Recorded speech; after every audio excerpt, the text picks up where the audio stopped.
Good day everyone. Today I will be talking about a very important international organization that helps our world safe from criminal across borders.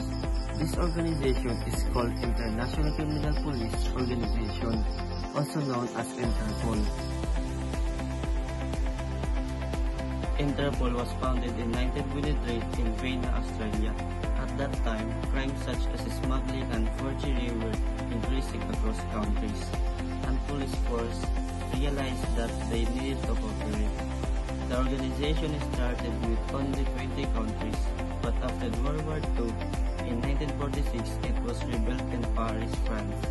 Later, in 1989, its headquarters was moved to Lyon, France, which remains its home today.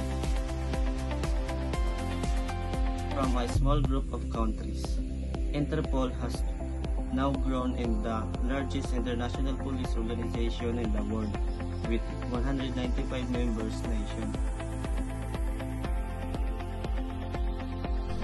Notices are requested by a country's NCB and are then approved and released by Interpol's General Secretariat.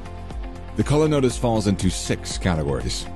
A Red Bull notice requests the arrest and extradition of wanted criminals. A blue notice is an information requesting related to an individual or individuals.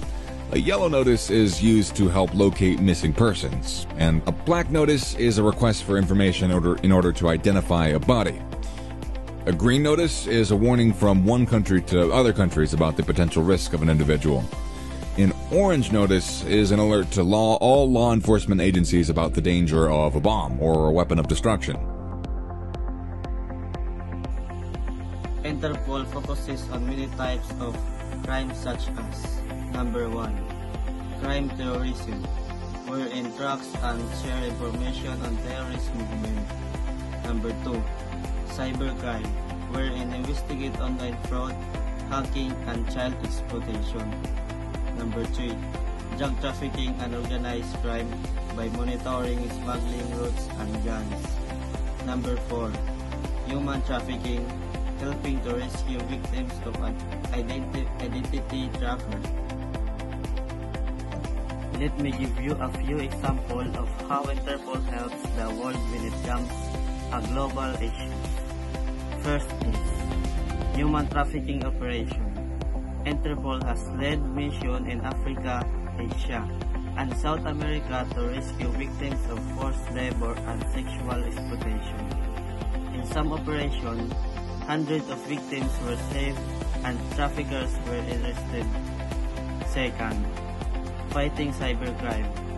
With so many crimes happening online today, Interpol supports countries by investigating large-scale fraud and shutting down criminal networks on the internet.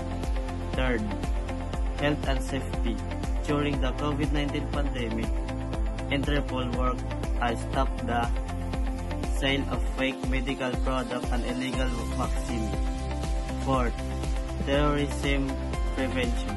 Interpol helps countries share intelligence on terrorist suspects, which has stopped potential attacks and track extremists across borders.